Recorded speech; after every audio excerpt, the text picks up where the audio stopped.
The shield WWE এর স্বর্ণাক্ষরে লেখা একটি ট্যাগ টিম।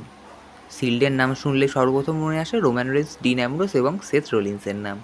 ডিন অ্যামব্রোস, যিনি বর্তমানে জন মক্সলি রূপে এইডাব্লিউ এর অন্যতম টপ লেভেলের সুপারস্টার, এবং রোম্যান রেন্স, যিনি বিগত 6 মাস ধরে মাত্র 3টি ম্যাচে পারফরমেন্স দিয়েছেন, এবং পারফরমেন্স ভালো হলেও তিনি কিন্তু একের পর একভাবে প্রতিটা ম্যাচেই তিনি কিছু না কিছু হারিয়ে ফেলেছেন। এবং অপরদিকে সেথ রোলিন্স, যাকে বর্তমানে ডাব্লিউডাব্লিউই ভালো মানের পুশ দিয়ে এবং হিল রেসলার তৈরি করে প্রায় রোম্যান রেন্সের জায়গাতেই তাকে তুলে ধরেছে। তো বর্তমানে যে সকল নিউজ এবং স্পয়লারগুলো জানা যাচ্ছে সেটি কিন্তু বোঝা যাচ্ছে যে রোম্যান রেন্সের রিটার্ন হতে পারে, এবং রোম্যান রেন্স কিন্তু একা রিটার্ন করবে না।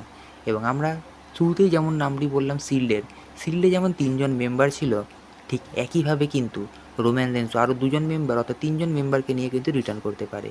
আপনারা হয়তো বর্তমানে জানেন যে mister money in the bank হয়েছেন সেথ রোলিন্স, এবং সেথ রোলিন্স কিন্তু আমরা জানি বর্তমানে ব্রন বেকার এবং ব্রনস্টন রিডের সহযোগিতায় এই মানি ইন দ্য ব্যাংকটি জিতেছে।